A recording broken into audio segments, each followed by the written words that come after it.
তো ডিসি অফিসে বসে মিটিং করে 10 টাকা ওদের বহাল, 10 টাকা করে দিলাম, 2 টাকা ভ্যাট, হ্যাঁ এই করে 12 টাকা করে দিলাম। 45 টাকা থেকে 12 টাকা।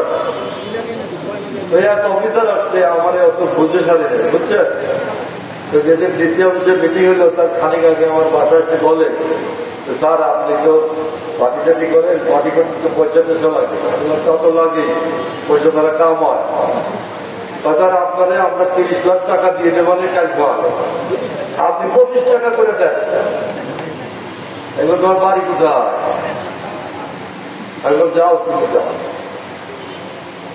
বুঝে পড়ে দেয়। তো পরে আমি চিন্তা করলাম যে 30 টাকা বললো কত টাকা, আপনি 45 দিয়ে গুণ দেন তো 30 দিন, এটারে 12 মাস দিয়ে গুণ দেন তো 3 কোটি টাকার উপরে হবে,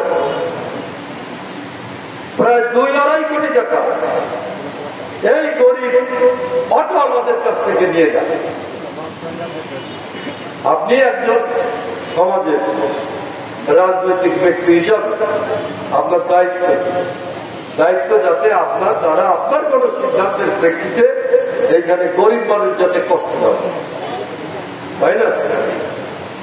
এটা আমি বলছি এই কারণে যে আজকে আপনাদের প্রত্যেকটা সংগঠনে যদি সমিতি থাকে, ওদেরও সমিতি নাই, প্রত্যেকটা সংগঠনে যদি সমিতি থাকে, সংগঠন থাকে, তাহলে তারা কিন্তু এইটা নিয়ে দর কষাকষি করতে পারে, কথা বলতে পারে, তাহলে এটা কিন্তু কমতে পারে।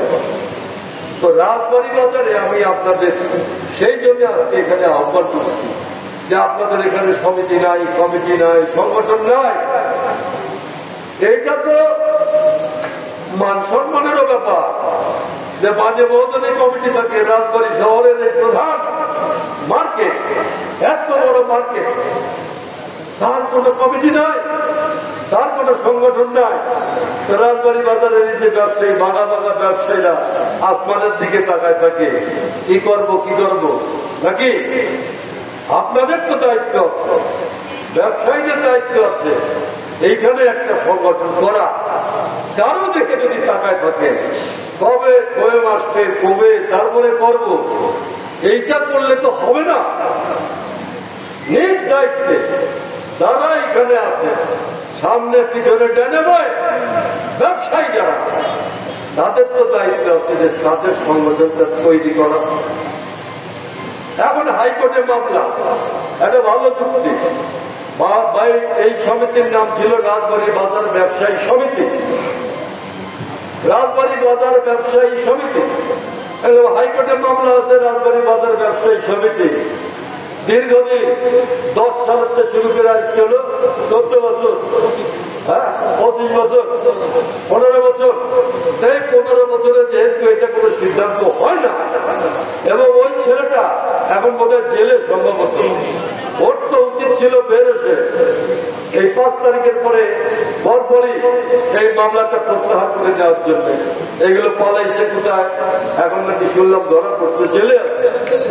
এখন আমি আপনাদেরকে বলছি যে এক কাজ করে, তাহলে রাজবাড়ী বাজার ব্যবসায়ী সমিতির বদলে রাজবাড়ী বাজার ব্যবসায়ী কল্যাণ সমিতি তৈরি করে আর এক নামে, ওইটার একটা নির্বাচন দেয়, তাতে আইনগত কোন অসুবিধা থাকে না। কল্যাণ শব্দটা তো ভালো, যে কল্যাণ শব্দটা হচ্ছে যদি ব্যবসায়ীদের একটা কল্যাণ করতে হয়, তাহলে একটা ব্যবসায়ী বিপদে পড়ল, তারা আপনারা সাহায্য করবেন না। যদি একটা কমিটি থাকে, একটা ছোট ব্যবসায়ী, একটা দরিদ্র ব্যবসায়ী একটা বিপদে পড়তে পারে, তার মেয়ের বিয়ে নিয়ে, তার অসুখ বিসুখ নিয়ে, আপনি তার সাহায্য করবেন না? সেই সাহায্য করার জন্য তো একটা কমিটি দরকার। সেই কমিটিটা আপনারা কেন করেন না? সেই কমিটির কথা আমাকে আবার ঘুরে ফিরে 17 বছর পরে আসে আপনাদের বলা লাগলো, এই দুঃখ রাখার জায়গা আমার নাই। দেখেন, আমি 89 সালে যখন প্রথম চেয়ারম্যান হইলাম, বুঝছেন, তখন তো আমার বাচ্চা অল্প বয়স, আমরা ইউনিভার্সিটিতে লেখাপড়া শেষ করে আসছি। মানুষে আমার ভালো রকম করে কিছু চেনে না। এই খলিফা পড়ছি তখন এই বিল্ডিং টিল্ডিং ছিল না, এই কাদা মাটি টাটি এই অবস্থা। তা আমি দাঁড়াইছি, দুলাল বলল, আমাদের বন্ধু বান্ধব লোকজন সবাই আমাদেরকে ভালোবাসত, দাঁড়াইলাম। তো দাঁড়াইতে আমরা তো অত পরিচিত ছিলাম না, গল্প করি। গল্পটা হইল যে আমি দাঁড়াইছি, ইলেকশন লাগে গেছি শীতকাল। তা আমি আপনার আমি দাঁড়াইছি, আবুল পটালি সাহেব দাঁড়াইছে, তারপরে আপনার বাচ্চু মাস্টার দাঁড়াইছে, এরা সব দাঁড়াইছে, সব বাঘা বাঘা, আকাশ মিয়া, এরা সব কেউ বাঘ, কেউ হাতি, কেউ সিংহ। তার মধ্যে আমি আসলাম, ছোট মানুষ। এখানে আবার জ্ঞাতি গোষ্ঠী আছে, কয়েকটা তৈরি গোষ্ঠী। আবার এটা কি, এটা দোলা গোষ্ঠী, এইটা ত্রিপুরে, ওটা ডাহাইলে। আমি তো কিছুই না, আমি তো এই গ্রুপেও পড়ি না, ওই গ্রুপেও পড়ি না। আর আমার এখানে কোনো আত্মীয় স্বজনও নাই। আমার এখানে কোনো চাচা মামা, এটা জ্ঞাতি গোষ্ঠী থাকে না, যে শহীদ ভাই গেলে আছে, আমার বকুল গেলে আছে জ্ঞাতি গোষ্ঠী। জ্ঞাতি গোষ্ঠী তো আমার নাই, আমি সিঙ্গেল একলা। আমার বাপ নিজের একটা ভদ্রলোক, সাদা সিজের মানুষ, কেমন, তারও কোনো আত্মীয় স্বজন এখানে নাই। বহুত কষ্টে এটা বিয়ে করছিলাম, এই জায়গায় তাদেরও কোনো আত্মীয় স্বজন নাই, বুঝছেন। আর আমার বড় ছেলে বিয়ে করছে, বড় ছেলে ওদের এখন 2 জায়গায় আত্মীয় আছে। বেসিক্যালি আমার এখানে ওই আত্মীয় বলতে যাবো না, এটা কিছু নাই। আমি দাঁড়াইছি 89 সালে ভোটে, বাচ্চু মাস্টার ক্যান্ডিডেট, এরা সব ক্যান্ডিডেট। সকালবেলা আমি যাচ্ছি আপনার ইয়ে দিয়ে, সেগুন বাগান দিয়ে, তখন ওইটা ইটের রাস্তা, ভাঙা রাস্তা। তো ওইখানে ওই বাচ্চু মাস্টারের রাস্তা, ওইখানে জবা মোল্লা বাচ্চু মাস্টারের সম্পর্কে চাস্তো ভাই। উনি শীতকালে যে রোদ পড়ছে, রোদের মধ্যে বসে বাতা থাকতেছে, বাতা বলেন তো, বাতা, বাঁশের বাতা, বাতা থাকতেছে বসে বসে। আমি ওইখান থেকে যাইতে যাইতেছি, আমি বললাম, কি খবর কাকা, কি অবস্থা? তো তুই তোর সারের জন্য কাম করতেছিস তো? আমার কাছে আমি ক্যান্ডিডেট, তুই তোর সারের জন্য কাম করতেছিস তো? কয়েক জবাব বললো, আমার চিনতেছে না। তো জবাব বললো আমার ছেলে না, ওই কিন্তু সারাদিন আড্ডা মারি ব্যাডমিন্টন খেলে বেড়ায়। তো জবাব বললো আমার ছেলে না। আমি গেলাম যে কর কি, সারের জন্য তো চাইতেছি, আমি তো আমার কামে যাচ্ছি ভোটতে। আমি গেলাম কন কি, সারের জন্য তো ভোটতেছি। তাই বলতেন তো সারের পিছনে চাই, সারের তো দিতে ও, কিন্তু ওই যে সাল বাল ভয়ম টয়ম দাঁড়াইছে, এর কি করা যায়? মুখ তো খারাপ করে দিলে ওই সব সাল বাল ঘেরা, সাল বাল দুদিন করতে নেই, রাত্রিতেও রাত্রি ভেঙে দিয়ে বুঝেছেন। আমি গেলাম পাই দেখতে, আমার রাত্রিতে আটটি ভেঙে দিয়ে। আমি চিন্তা করলাম, বাবা কাকা আমার ছিল না, আমি খেলেছি ভোটে, আমার কি দশা হবে, বুঝছেন। আমি আর গেলাম না, ফিরে আসলাম। এখানে আছে মতিন ভাই, জন্টুদা আর মান, আমাদের মণি ভাই ছিলেন, হীরা ভাই, এই সবার ডাকলাম। তাকে বললাম, কাহিনী তো এই, আমার জবা মোল্লা ছেলে না, আমি গেলেছি ভোটে, আমার তো অবস্থা চাই। তখন সিদ্ধান্ত হইল, একটা কাজ করো, একটা মিটিং দাও। এই খলিফাপতি তখন বড় ছিল, সেখানে আমরা কথা বললাম। সেদিন এইখানে মিটিং দেওয়া হইল এবং আমি এইখানে দাঁড়ায় 3 ঘন্টা বক্তৃতা করলাম। এই 3 ঘন্টা প্রচুর লোক এসেছিল, হাজার হাজার মানুষ। আমাদের সমস্ত কর্মীরা মানুষের বাড়ি বাড়ি যায় বলতে, ভোট দেন না দেন, মোহন ভাই কি কয় শুনে যান। হাজার হাজার মানুষ, দেখা যায় না।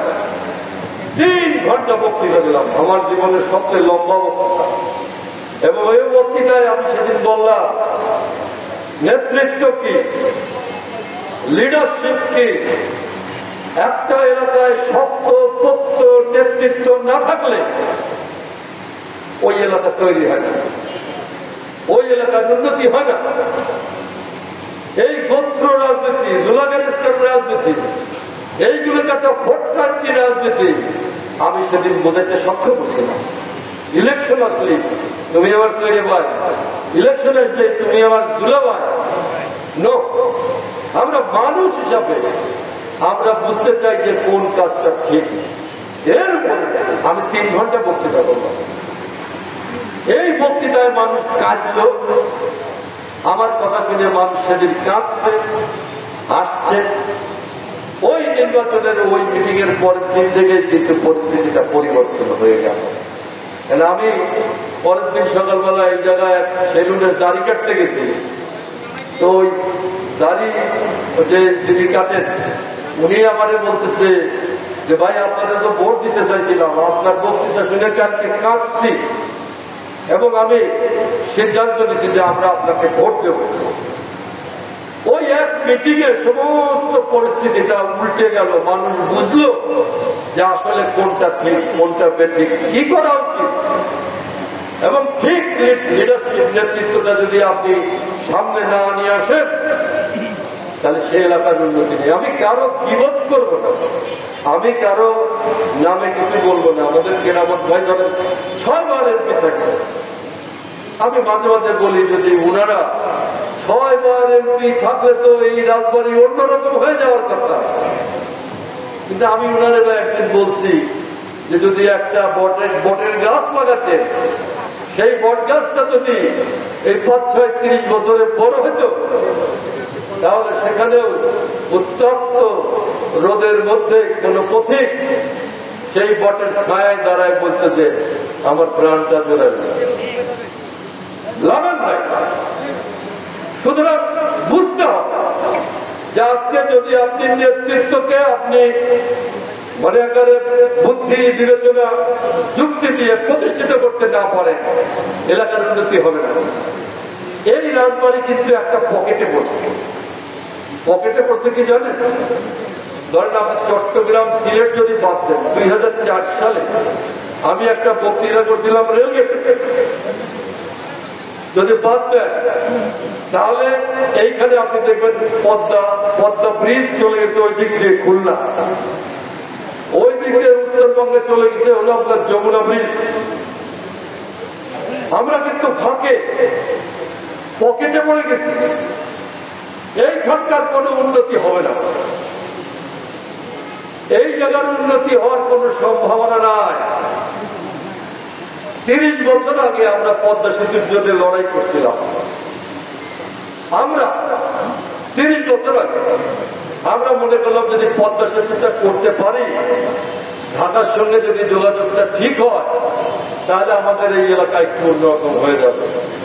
যখন পদ্মা সেতু নিয়ে আন্দোলন করলাম, রেল রক্ষা ও পদ্মা সেতু বাস্তবায়ন সংগ্রাম কমিটি তৈরি করছিলাম। সেই কমিটির আমি আহ্বায়ক ছিলাম। এইটা নিয়ে প্রচুর মিটিং করছি, মিছিল করছি। আপনাদের মনে থাকার কথা, হরতাল পর্যন্ত করছি, হরতাল। তখন খুলনা একটা বড় বিভাগ, বরিশাল একটা বড় বিভাগ, ফরিদপুরের ওই পাট, আপনার ঢাকার ওই মুন্সিগঞ্জ এক হয়ে গেল। শেখ হাসিনা ওইদিকে পদ্মা ব্রিজ চাই।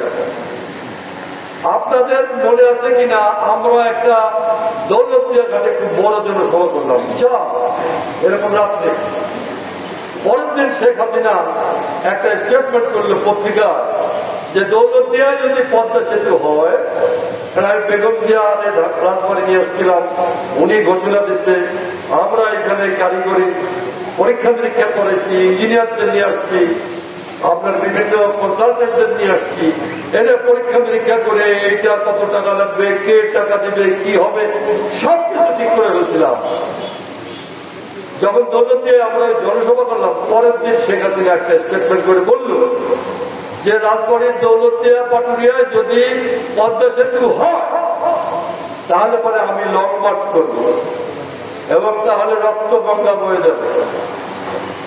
ইন্টারেস্টিং জিনিস হল, তখন আওয়ামী লীগকে আমি বারবার বলতে, দেখেন এটা আমাদের স্থানীয় আন্দোলন, আসলে একসাথে করি।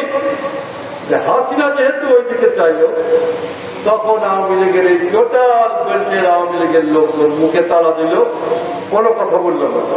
আমি ঘুরে গেলাম একলা, 2টা বিভাগ, ফরিদপুর, মুন্সিগঞ্জ, টোটাল ওই বৃহত্তর এলাকার একটা চাপে পড়ে পদ্মা ব্রিজ কিন্তু আর করতে পারলাম না। পদ্মা ব্রিজ চলে গেল ওই দিকে। এখন আপনি মনে করেন, আমি চিন্তা করি পদ্মা ব্রিজ যেহেতু ওইদিকে চলে গেল, আর ওই দিক দিয়ে যমুনা গেছে, যমুনা ব্রিজ রাজবাড়ি পড়ে গেছে পকেটের মধ্যে। এই রাজবাড়ির আর উন্নতি হওয়ার কোন চান্স নাই। দিনে দিনে এই জায়গাটা আরো দরিদ্র হবে, আরো দরিদ্র হবে। এখন এই 30 বছর ধরে আওয়ামী লীগের অত্যাচার অনাচারের ভেতর দিয়েও আমি কিন্তু ভাবছি আপনাদের একটা আশার কথা আমি শোনাতে চাই। রাজবাড়ি আমার কাছে বিবেচনায় বাংলাদেশের সবচেয়ে ভালো জায়গা হবে, বাংলাদেশের সবচেয়ে উর্বর একটা জায়গা রাজবাড়ি তৈরি করা সম্ভব। সেটা কি জানেন? সেটা হলো ফারাক্কা বেরিয়ে দিতে, ফারাক্কা বাঁধ। ফারাক্কা বাঁধে কেউ গেছে? হাত তোলেন দেখি, কেউ গেছেন নাকি? ফারাক্কা যে 2-1 গেছে। ফারাক্কা বাঁধে আমি গেছি দেখতে। ঘটনা কি? ফারাক্কার কারণে আমাদের এই পদ্মা নদী শুকায় একদম চলছে, তাই না? এবং পদ্মা নদীর থেকে যত শাখা নদী গেছে, খাল বিল, পানি না। ফারাক্কা আমি দেখতে গেলাম, আপনার দেখলে খারাপ লাগবে। ফারাক্কা ব্রিজের ওই পারে পানি ওরা আটকে রাখে, আর জাস্ট এই পারে পানি না, দেখলে আপনার খারাপ লাগবে। ওই পারে পানি আর এই পারে পাকিস্তানের আমল থেকে এই ফারাক্কার অল্টারনেটিভ বিকল্প একটা ব্রিজ করার জন্য একটা চেষ্টা হয়েছে বারে বারে বিভিন্ন সরকারের আমলে, কিন্তু এটা হয় নাই নানা কারণে। এবং বারবার মাটি পরীক্ষা করা হয়েছে, সম্ভাব্যতা পরীক্ষা করা হয়েছে, করে দেখা গেছে এই রাজবাড়ির এই পাংশা এলাকায় যদি পদ্মা ব্যারেজ করা যায় তাহলে পরে বাংলাদেশে এই পানির সমস্যাটার সমাধান হতে পারে। আপনাদের একটা কথা বলি, বাংলাদেশের মোট আয়তনের 37%, 3 ভাগের 1 ভাগের বেশি, 37% জায়গা আপনার এই গঙ্গা ব্যারেজের জন্য ক্ষতিগ্রস্ত। আমাদের ফসল হয় না ঠিক মতো, আমাদের উন্নতি হয় না, আমাদের নদী ভেঙে যায়। 37%, 1-2% না, 2-4-5% না, 37% জায়গা, মনে রাখবেন 37, 3 ভাগের 1 ভাগের বেশি জায়গা এই ফারাক্কা বাঁধ দ্বারা কিন্তু আমাদের ক্ষতি হচ্ছে। এইখানে যদি ব্যারেজটা করা যেত, এই রাজবাড়িতে যদি ব্যারেজটা হতো, তাহলে বর্ষার সময় ওদের পানি ছাড়তেই হতো। সেই পানিটা আমরা আটকায় রাখতাম, সেই পানিটা আমরা রিজার্ভ করে রাখতাম, সেই পানি শুকনো মৌসুমে আমরা ব্যবহার করতাম। তাতে কি হতো? এখানে কৃষিতে একটা বিরাট বিপ্লব ঘটে যেত। কৃষিতে সমস্ত নদী নালা যেখানে পানির সমস্যা, দেখেন প্রত্যেকবার দেখেন বছরে আমাদের পানির লেয়ার কিন্তু নিচে নেমে যেতে, পানির লেয়ার নিচে নেমে যাচ্ছে। পানির ওপর না জীবন, সেই জীবন ধীরে ধীরে ধীরে ধীরে নিচে নেমে যাচ্ছে। সেই পানি যদি আমরা ধরে রাখতে পারতাম তাহলে পরে আপনার এই পানি দিয়ে আমরা শুকনো মৌসুমে আমাদের এই শুধু রাজবাড়ি না, রাজবাড়ির সাথে 22টা জেলা, রাজশাহী, পাবনা, রাজবাড়ি থেকে শুরু করে খুলনা পর্যন্ত, চাঁদপুর পর্যন্ত 22টা জেলা কৃষি উৎপাদন বাড়ে যেত। আর কি হতো? বিদ্যুৎ তৈরি হতো, এখান থেকে বিরাট বিদ্যুৎ তৈরি হতো। আর কি হইতো? আপনার এখানে শিল্প কলকারখানা গড়ে উঠত। আর কি হতো? নদী ভাঙা চিরতরে রোধ হয়ে যেত। আর কি হতো? এইখানে পর্যটন শিল্প গড়ে উঠত, এইখানে মানুষ পরলোক পেতে। আমাদের একটা বিশেষ লাভ হতো, অন্য সারা দেশের তো লাভ হতোই, আমাদের লাভটা হতো যে এইখানে পদ্মা সেতু হলো, আমরা উত্তরবঙ্গের সাথে আমার যোগাযোগ তৈরি হতো, উত্তরবঙ্গের সঙ্গে যোগাযোগ তৈরি হতো। এই একটা বিরাট বিষয় আমরা ভাবছি, এইটা নিয়ে আমরা কাজ করতেছি। আমাদের নানা কারণে মনে হচ্ছে যে এখন যে বাস্তবতা তৈরি হয়েছে, আগে তো ভারত আমাদের গৌরব থেকে ধরে রাখতো, এখন একটু পরিস্থিতি অন্যরকম। সুতরাং এখন এই পদ্মা ব্যারেজের বিষয়টা আমরা মানুষের সামনে নিয়ে আসি। সরকারের সঙ্গে আমি কথা বলেছি, আমি বিভিন্ন দাতা সংস্থার সঙ্গে কথা বলেছি, আমি বিভিন্ন দূতাবাসের লোকজনের সাথে কথা বলেছি, আমি বিভিন্ন এক্সপার্ট যারা ইঞ্জিনিয়ার তাদের সঙ্গে কথা বলছি, আমি বহু আপনার এই আমলা বলেন, আপনার অবসরপ্রাপ্ত সামরিক কর্মকর্তা বলেন, তাদের সঙ্গে কথা বলছি বিভিন্ন জায়গায়। আমি অন্তত 30টা মিটিং করেছি এবং সেই মিটিং এ সবাই একমত হচ্ছে যে হ্যাঁ, এইখানে এখন এটা একটা উপযুক্ত সময় যখন এটা পদ্মা ব্যারেজটা তৈরি করা যায়। এবং এই পদ্মা ব্যারেজ তৈরি হলে বাংলাদেশের চেহারাটা বদলাবে, রাজবাড়ির চেহারাটা অন্যরকম হয়ে যাবে। এর একটা বিষয়। আর একটা বিষয় হচ্ছে পদ্মা ব্রিজ। পদ্মা ব্রিজের ডিজাইন করা, কয় টাকা লাগবে সেটা ঠিক করা, পদ্মা ব্রিজের সবকিছু ঠিক করা, পদ্মা ব্রিজের দাবিটাও আমাদের উত্থাপন করতে হবে। পাবনারা আমার সঙ্গে যোগাযোগ করছে, তারা বলছে ভাই এটা এরকম ওয়াই করে করা যায় না, ওই দিক থেকে আসলে একটা রাজবাড়ি চলে গেল, একটা পাবনা চলে গেল। আমি বললাম সম্ভব, কত টাকা লাগে আমরা হিসাব করছি, টাকা কে দেবে তাদের সঙ্গে যোগাযোগ করছি, কিভাবে হবে, কোন ইঞ্জিনিয়ার করবে যোগাযোগ করবে, সম্ভব। এখানে যদি পদ্মা সেতু হয়, আমি আপনাদের বলে রাখলাম, এখন আমি বিশ্বাস আমার যে আজকে এই পরিবর্তিত পরিস্থিতিতে এখানে পদ্মা সেতু, পদ্মা ব্যারেজ হওয়া সম্ভব। এই পদ্মা সেতু যদি হয়, আমি 2004 সালে রেলগেটে একটা বক্তৃতা দিয়েছিলাম, ঢাকার থেকে রাজবাড়ির দূরত্ব হচ্ছে 110 কিলোমিটার। এখন পৃথিবীতে ট্রেন চলে 300 কিলোমিটার বেগে, 500 কিলোমিটার বেগে জাপানে ট্রেন চলে। আমি গেছি চায়নায় 350 কিলোমিটার বেগে ট্রেন চলে। লন্ডনে আমি দেখছি নেদারল্যান্ড, লন্ডনে এই সমস্ত জায়গায় 250 কিলোমিটার বেগে ট্রেন চলে। আমাকে ট্রেন চলে একটু চলে না। এবং এই যে পদ্মা সেতুতে যে ট্রেন বসানো হয়েছে, আমি চাইনিজদের সাথে কথা বলছি, ওরা আমাদের বললো দেখেন আপনারা বলছেন আমরা করে দিচ্ছি, এটা তো পুরনো টেকনোলজি, মানে পুরনো ট্রেন ব্যবস্থা, ওইটাই একটু বসে বসে ঠিক করে দিচ্ছি। কিন্তু এইসব এখন পৃথিবীতে চলে না, এখন 300 কিলোমিটার বেগে গাড়ি চলে। এইটা কোনো স্বপ্ন না। আমার হাতে যে মোবাইলটা দেখতেছেন, এইটা 10 বছর 20 বছর আগে আমাদের স্বপ্নের মধ্যেও ছিল না। আজকে এটা ফকিরের হাতেও দেখতে পাই। ফকির ফোন দেয়, 5 তলায় উঠতে পারে না, নিচের তলাতে ফোন দেয়, চাটা ফেলা যায়, চাটা ফেলা দেয়, আজকে উঠার কায়দা নাই। এই ফোন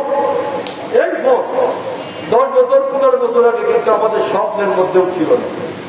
আজকে সেটা কিছুই না। আজকে 200-300 কিলোমিটার বেগে ট্রেন, এই ট্রেন কিন্তু স্বপ্ন না, এটা চাইনিজদের জন্য কিছু না, হাতের তৈরি। চায়না লক্ষ লক্ষ কিলোমিটার করছে, আমি গেছি লক্ষ লক্ষ কিলোমিটার ট্রেন করছে, 350 কিলোমিটার বেগে ট্রেন চলে। রাজবাড়ি থেকে ট্রেন যদি আমরা নিতে পারি ঢাকায় পদ্মা ব্রিজ করে, তাহলে শুনতে আপনার কাছে মনে হতে পারে এইরকম, আপনার ঢাকার সাথে রাজবাড়ির দূরত্ব হবে 20 মিনিট থেকে আধা ঘন্টা। স্বপ্ন আপনাকে দেখায়, যে স্বপ্ন দেখতে জানে না সে কিছুই করতে পারে না। স্বপ্ন দেখতে জানতে হবে, স্বপ্ন দেখতে জানতে হবে। সেই কারণে ওই পদ্মা সেতু যদি হয়, তার সাথে ট্রেন দিয়ে ঢাকার সঙ্গে যদি তার আধা ঘন্টার দূরত্ব তৈরি হয়, এইটা ঢাকার অংশ হবে। এইখানে মানুষ বাস করবে, ঢাকায় কেউ বাস করবে না।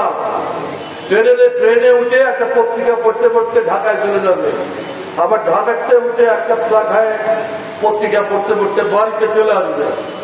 এইখানে তখন এইখানে দেখবেন যে এখানে বড় বড় সরকারি স্থাপনা হচ্ছে, বড় বড় প্রতিষ্ঠান হচ্ছে, ব্যবসা বাণিজ্য বাড়তেছে, অনেক কিছু হচ্ছে। আমাদের এখানে ক্যান্টনমেন্ট হওয়ার কথা কালুখালীতে বন্ধ, জমি অধিগ্রহণ করছে। আমরা বলছি এটা করতে হবে। আমরা বলছি এখানে একটা নদী বন্দর করা যায়, একটা নদী বন্দর। আমি আজকেও এটা নিয়ে মিটিং করছি, আজকেও আমি এটা নিয়ে মিটিং করছি, গত 3 দিন ধরে মিটিং করছি, আজকেও করছি যে আমাদের এখানে একটা নদী বন্দর করা যায়। নদী বন্দর যদি হয় আপনার এই এলাকার গোয়ালন্দ বরাট চরাট এই এলাকার চেহারাটা বদলে যাবে, কথা বুঝছেন? সেই জন্য আপনাকে বুঝতে হবে যে এইগুলো যদি আমরা করতে পারি রাজবাড়ি অন্যরকম হবে। রাজবাড়িতে যদি একটা বিশ্ববিদ্যালয় হয়, একটা মেডিকেল কলেজ হয়, রাজবাড়িতে যদি একটা টেকনিক্যাল কলেজ হয়, রাজবাড়িতে যদি একটা নদী বন্দর হয়, রাজবাড়িতে যদি একটা ক্যান্টনমেন্ট হয়, এই দৌলতদিয়া থেকে নদীর পাশ দিয়ে কুষ্টিয়া পর্যন্ত এইদিকে যারা বাস করেন তারা মনে করেন টাউনে যে চলে যেতে মরিলে মধ্যে আমি আপনাদের খবর দেই 4 লেনের একটা রাস্তা হওয়ার কথা নদীর পাশ দিয়ে কুষ্টিয়া পর্যন্ত।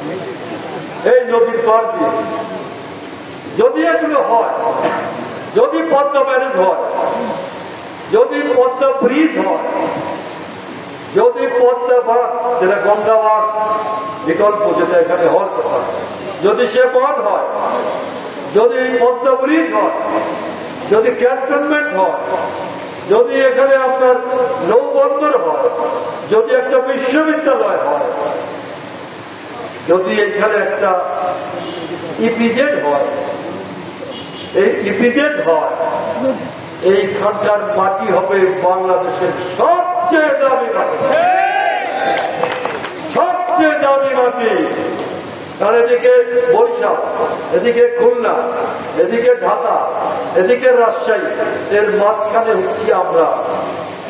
আমরা যদি করতে পারি এ মাটি হবে সোনা, আমরা যদি করতে না পারি এ মাটি হবে কয়লা, এ মাটি হবে কয়লা, এইখানে কোনো উন্নতি হবে না।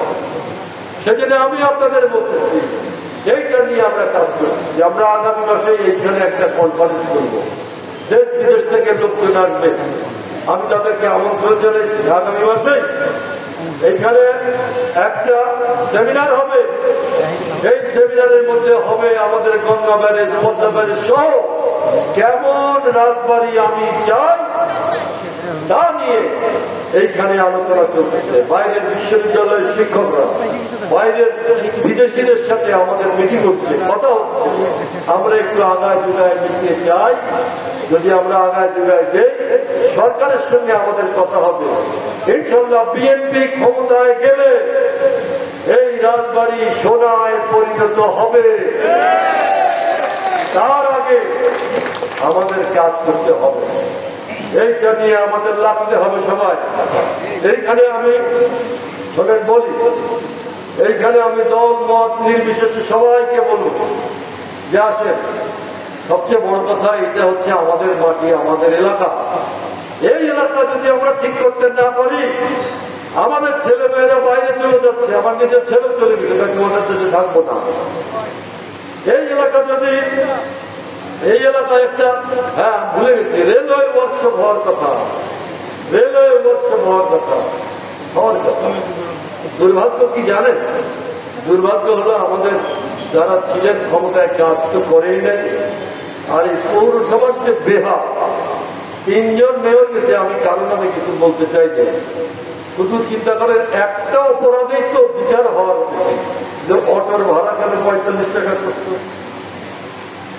ওইটা দিয়েই বিবেচনা করার দরকার যে এরা ব্যক্তিগত স্বার্থে এই সমস্ত কাজ করেছে। যে শহর রেখে গেলাম ধুয়ে মুছে তো ঠিক রাখতে পারে না, রাস্তায় যাওয়া যায় না, ভাঙ্গে তুলে কি অবস্থা, কি অবস্থা, একদিনে হয় না। ধীরে ধীরে এইগুলো আমাদের এই এলাকার একটা সম্ভাবনা আছে।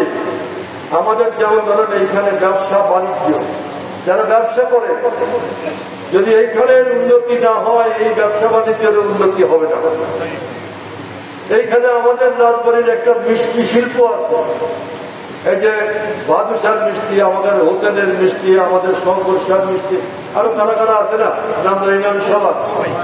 হ্যাঁ, এই যে মিষ্টি একটা, এইখানকার মিষ্টি কিন্তু একটা ভালো, এইটাকে আমরা একটু সামনে নিয়ে যাই, ওদের আমরা সাহায্য করি। এই মিষ্টি শিল্প কিন্তু বাংলাদেশে আমি বহু জায়গায় গেছি, টাঙ্গাইলের চক্র, ওই জেলায় নেত্রকোনা বালিশ মিষ্টি খেতেন, বালিশ মিষ্টি এত বড় না, বুঝলেন, বালিশ মিষ্টি আমার কোনো জায়গার মিষ্টি ভালো লাগে, আমার রাজবাড়ির মিষ্টি হচ্ছে বেশ। এই ছোট জিনিস মিষ্টি, কিন্তু একটা শিল্প হতে পারে, এটাই একটা সারা বাংলাদেশে একটা মার্কেট নিয়ে নিতে পারে। এইখানকার মাছ, এখানকার শাকসবজি, এখানকার পেঁয়াজ, বিভিন্ন বিভিন্ন জিনিস এই রাজবাড়ি, এটা একটা বিরাট ব্যবসা, একটা ক্ষেত্র তৈরি করে দিতে পারে। সেটা করার জন্য এখানে লাগবে হচ্ছে সকলের সহযোগিতা, সবাইকে বাধা দিতে হবে, যাতে আমরা এখানে এই রাজবাড়ির পোড়া মাটিকে আমরা সোনায় পরিণত করতে পারি। আমি আমি আমি আপনাদের আবারও বলি, সম্ভব যতখানি স্বপ্ন দেখি তার চেয়েও হয়তো আমি বলবো বেশি ছাড়া কম নয়, সম্ভব এগুলো করা। এইখানে ভালো হাসপাতাল, হাসপাতালে যায় দেখে, হাসপাতালে আমি যখন ছিলাম পর্দা লাগাই দিলাম, ওয়ার্ডে ওয়ার্ডে টেলিভিশন লাগাই দিলাম, ডাক্তার নিয়ে আসলাম, আমিও গেলাম, পর্দাও চলে গেল, টেলিভিশনও চলে গেল, চিকিৎসা না, কেউ দেখে না, কেউ দেখে না। সুতরাং ওইটা জানেন আপনাদের বেদন বাজারের ব্যবসায়ীদের একটা সংগঠন দরকার, যারা আপনাদের দেখবে, আবার দেশের জন্য জাতীয় ক্ষেত্রেও ভূমিকা নেওয়ার জন্য মানুষ দরকার, স্থানীয় সরকারের মানুষ দরকার। সমস্ত লুটেরা স্থানীয় সরকারের ভোট চুরি করে ভোট টাকা দেবে। আপনাদের আমি বলতে চাইলে এইখানে মিটিং করছি, কি হয়েছে আপনারা জানেন, আমাদের মতো বলে আমার বয়স, এখানে 3 বার আমি মেয়র ছিলাম, এমপি ছিলাম, এইখানে কেরামত হয়, জেরামত হয়, গুন্ডা ভান্ডা দিয়ে আমার উপরে আমি দাঁড়ান, আমি বলবো না কি চেয়ার চেয়ার ভাঙিয়া এইখানে একটু বড় বড় দাম দিয়ে আমার সামনে আমি দাঁড়াই, ছোট ছোট গেন্দা গেন্দা পোলাবার, বুঝলেন না, আমাদের পৌরসভার মেয়রদের পোলাবার টোলাবার ছোট ছোট এই গেলা গেলা চাল পা এখানে এরকম ফ্যান নিয়ে আমার সামনে আমি তাকাই দিচ্ছি, সরেন আমার মনে হয় যে আমি মরে যাই, হাতে পিস্তল, কারো হাতে পিস্তল, কারো হাতে নামদাও, কারো হাতে ফ্যান, আর কি ঢেল এইরকম, বুঝছেন। আমি নিজে চেয়ার দিয়ে থাকাই, তো আমি মায়ের খাই, আমি তো মায়েরই খাই, ওরা তো মায়ের খাওয়াই কথা। আমি সবকে কল্পনা করি না, রাজবাড়ির যেখানে যাবো, দিনে বা অন্ধকারে, কেউ আমার চোখের দিকে তাকায় কথা বলবে, কেউ আমার সাথে অসৎ ব্যবহার করবে, আমি কল্পনা করি না। কোনো লোকের তো ক্ষতি করি না। 15-20 বছর ক্ষমতা ছিল, 20 বছরের কেরামত কাজী, ইরাদত কাজী বলতে পারবে না, অসম্মান করে, অসম্মান করেছে এতটুকু। বরং যা বলছে আমি শোনার চেষ্টা করি। এই বাজারের কোন লোক বলতে পারবে না কাউকে একদিন কথা বলতে, অসম্মান বলতে হবে, কারোর সাথে অসৎ ব্যবহার করিনি। আমার মানুষের কথা শুনতে শুনতে মাথা ছিঁড়ে যায়, তবু আমি ধৈর্য ধরে শুনি, কিন্তু কোন লোক বলতে পারবে না যে আমি গেছিলাম আমার সাথে দূরও আচরণ, খারাপ ব্যবহার করছে। অনেক কিছু দেখছি 20 বছরে, কাছের মানুষ দূরে চলে যান, দূরের মানুষ কাছে চলে আসে, বহু কিছু দেখছি। আমি আমার এই এখন প্রায় ধরেন 70 আমাদের বয়স নাকি,